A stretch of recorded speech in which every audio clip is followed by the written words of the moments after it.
With all that we covered in the last video, you now know the science, so it's time to start putting that theory into practice. The great news is that HIIT training really is just as easy as it sounds, and simply involves alternating between periods of high exertion and relatively low intensity exercise. There are a few caveats, however, and it's important to approach this in a sensible and structured way in order to avoid injury or disappointment. Most people will begin their HIIT with running, as this is a very straightforward form of cardio training that doesn't require access to any specialist tools and that anyone can understand and use. There are countless HIIT protocols, however, and these vary in length and intensity. The key thing to recognize here is that high-intensity training of any kind can be highly dangerous if you have never done it before, if you're overweight, or if you're in very poor physical health. It's also dangerous if you have any pre-existing heart conditions. In short, you need a basic heart strength before you start pushing it to 100%.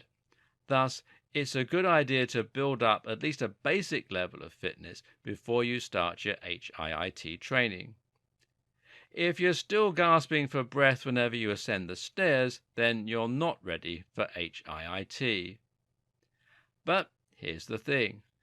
Even if you're used to exercising regularly and you're in good shape, switching to HIIT will still come as a very big shock if you've not used it before.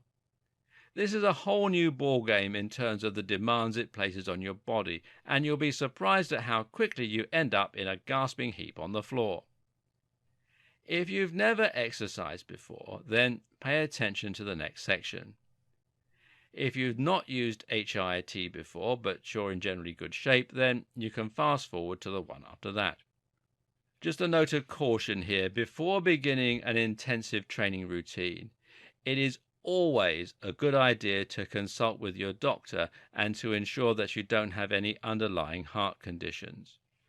Before you start pushing yourself to your cardiovascular limit, it's a good idea to first build up a basic level of fitness that will prevent you from shocking your heart too much. Right now you might be thinking that you don't need to worry about this and it's not likely you're going to suffer heart problems. Even if you're not worried though, building this basic level of fitness is important for your ability to stick with an intense HIIT workout. And this is the mistake too many people make. They launch straight into their training and hope they'll be able to keep up a pace that's far above what they find comfortable. The belief is that you need to be pushing beyond your comfort levels in order to lose weight. But what actually happens is you end up hating exercise and dreading your workouts. The result is that you find yourself putting it off and unable to take part unless you're feeling your very best. In no time at all, your training falls by the wayside and you give up. So don't aim to start losing weight or transform your fitness right away.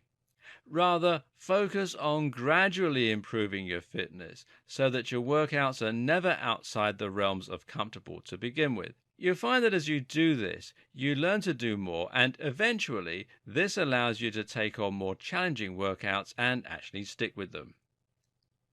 So, how do you build up this basic fitness?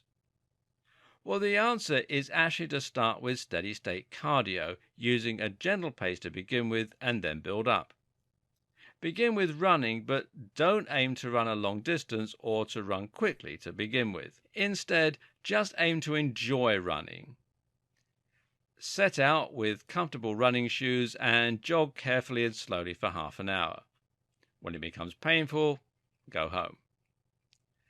Do this once a week, and over time you'll find that you start running faster and further without even trying.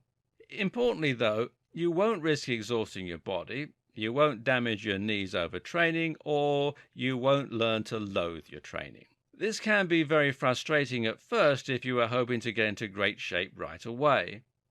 But what's very important here is to be disciplined with yourself. A lot of people think that getting into great shape is all about being disciplined enough to keep training. Just as important, though, is to be disciplined enough to be patient and to build that basic level of strength before you approach the more intense types of training. Build up your strength and stamina slowly, and then you can look at adding HIIT workouts. And again, you're going to start gently. A lot of people will hear the words HIIT and assume this is one type of workout. In reality, though, HIIT is a very broad and flexible term that can encompass a great many different types of training and a great many different protocols. One of the biggest mistakes you can make is to start HIIT and dive in right at the deep end with an intensive program aimed at the incredibly fit. One of the most popular choices, for instance, is Tabata. This is a brutal, punishing, fast and highly effective method of training that will leave you gasping for air and covered in sweat in just 4 minutes. But it's also far too intense to start with, and especially when running. So instead, let's begin with a very easy beginner routine. Jog for 2 minutes and sprint for 10 seconds. Repeat this 5 times. It sounds very easy, but you'll quickly find that just 10 seconds of sprinting is more than enough to completely exhaust you. By the time you're finished, you'll be completely exhausted and you'll feel as though you can't perform another 2-minute jogging session. Finish this with a 10-minute cool down. The entire workout will take you 12 minutes. But you'll find you're easily as tired, if not more tired, than you would have been after jogging at a steady state for 30 to 40 minutes. Moreover, this is enough to trigger the afterburn effect and to leave you burning calories for hours afterwards. Because this type of training is so fast, you can afford to do this 2 or 3 times a week. Once you start to become more confident, you can then move on to the next step, which is jog for 2 minutes, then sprint for 30 seconds. You can also increase the number of laps to 8 and then 10. Eventually, you might be able to work all the way up to jog for 1 minute, then sprint for 30 seconds, or jog for 1 minute, then sprint for 1 minute. Again, though, you should only move on to these harder difficulty levels once you've built up the basic fitness and heart strength to be able to cope relatively easily. You should be exhausted at the end, but not at the point where you can't do anything for the rest of the day or where you're unable to train again for days and days on end.